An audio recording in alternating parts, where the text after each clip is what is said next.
ஐயா பேர் சொல்லுங்க ஐயா. செல்வம் செல்வம் செல்வமா சரி 150 ரூபா 160 ரூபா முத்து எடு. தாங்க சோப்பு வந்துலங்க குழந்தண்ணே எடு. 100 ரூபா குழந்தண்ணே 460 70 80 ரூபா 470 80 ரூபா 90 500 பிடிங்கண்ணே. நல்லா சாப்பிடுங்க. பெரிய ஆளுங்க 400 ரூபா 400 ரூபா இவ்வளவு நாள் முடிஞ்சு 400 இதே போலாமே நல்ல நல்லா பெரிய நல்லா இருக்கு 400 ரூபா 400 380 இங்க போடலாம் நல்ல நாள் 380 ரூபா தேவலண்ணே அதனால சொல்றேன் ராவல முடிஞ்சு போச்சு அப்புறம் வராது.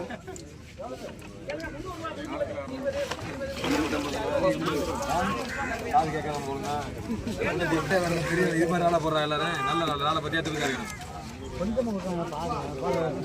இப்ப ராலையில கேளுங்க 550 ரூபா 560 70 80 90 ரூபா 590 600 ரூபா ராலு தேவலாம் எடுங்க கை கட்டி நீ கூட ராலு வர இது மாதிரி இந்த கரியார கட்டில ஆளுமே வாங்க கேளு 350 ரூபா 350 ரூபா 350 ரூபா 350 வெறும் 350 1350 இல்ல 350 நாலு வாங்கலாம் இல்ல முடிச்சு விடப்பா 400 ரூபாய்க்கு கொஞ்சம் கூட கம்மி 350 வாங்கினேன் பாருங்க பாருங்க 350 ரூபா புடிங்க